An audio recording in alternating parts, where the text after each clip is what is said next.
Happy Thursday, friends. It's Pastor Jake with a Lunchtime Lectio that has nothing to do with lunchtime anymore since we're probably going to be pushing these later into the afternoon.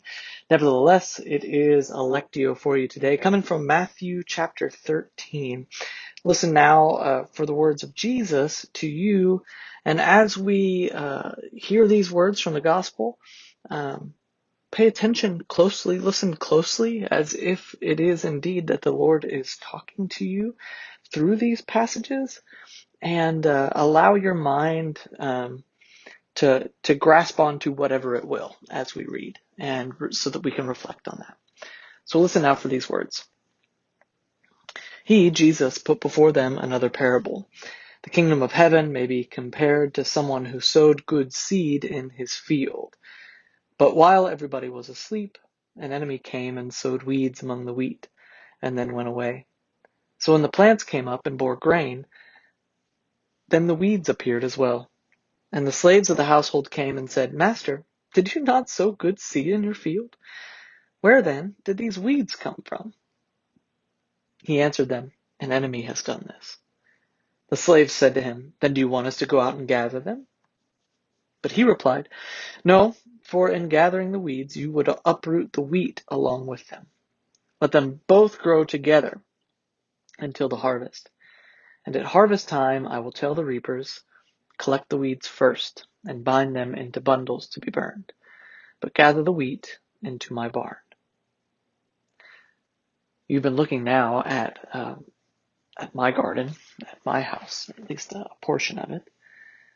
I didn't plant any wheat, but I did plant loofah and okra and a handful of other things around the other side of our little shed here, trying to make the most of the small space that we have for a garden here in our backyard. And weeds come up. I didn't plant them, but they show up no matter how hard I try to keep them out. I'm sure you've had the same experience. But I wonder what else Jesus is trying to say here with this parable. That the kingdom of heaven is like someone who sowed good seed, but weeds came up anyway. And how then did they deal with that? Let's hear again these words. Jesus put before them another parable. The kingdom of heaven may be compared to someone who sowed good seed in his field, but while everybody was asleep, an enemy came and sowed weeds among the wheat, and then went away. So when the plants came up and bore grain, then the weeds appeared as well. And the slaves of the householder came and said to him, Master, did you not sow good seed in your field? Where then did these weeds come from? He answered, An enemy has done this. The slaves said to him, Then do you want us to go and gather them? But he replied, No, for in gathering the weeds you would uproot the wheat along with them.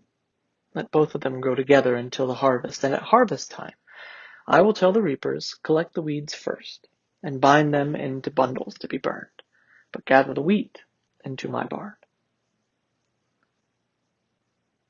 I wonder if it isn't only the case that Jesus could be talking about the end of days when things are revealed to be as they are and the inclinations of our heart are laid bare. That the goodness, the good seed that we've been trying to nurture, as well as the weeds that are there, are all revealed and laid bare before him. But I wonder if it could be more than that. I wonder if also this field could be any given moment of our lives and the ways that we have carefully sowed good seed, but nevertheless have watched as weeds spring up all around. There are plenty of weeds, aren't there? I mean, it's essentially 2020. This has been a weed of a year in the midst of our lives. So what do we do then with the myriad weeds that stick out, of course, all around us? Beg to be pulled, beg for attention. That is the first instinct of the servants there at this house. Should we go pick them? Should we get rid of the weeds? You'd imagine that the answer would be yes, of course, go now. Post haste. and pull those weeds. But no, it happens that the landowner wants them to wait. That there will be a time, some way down the road, that those weeds will be dealt with. And I wonder if this isn't a lesson for us in a sort of holy apathy, where we recognize that we could exhaust ourselves and indeed pull up that which is good about our lives and drive ourselves insane trying to pull up the weeds. Or we could trust, do what we can do, care for the wheat and the goodness of our lives and tend it, water it and grow it, nurture it. And trust that by God's grace, the weeds will not overtake and ruin the harvest of our lives. That evil, in fact, cannot overcome good. That, in fact, darkness cannot overcome light. That, in fact, love and Christ get the last word on this world, no matter how many weeds beg to be pulled. Let's meditate now on what else this passage might be saying to you in this moment.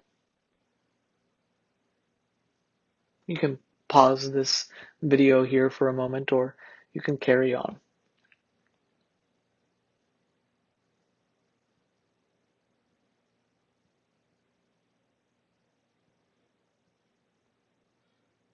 Now, friends, repeat after me. Take a posture of prayer and have a moment. Be still and know that I am God. Be still and know that I am. Be still and know. Be still. Be. This is your not lunchtime Lectio for Thursday, August 27th. We'll see you soon, friends. Grace and peace to you.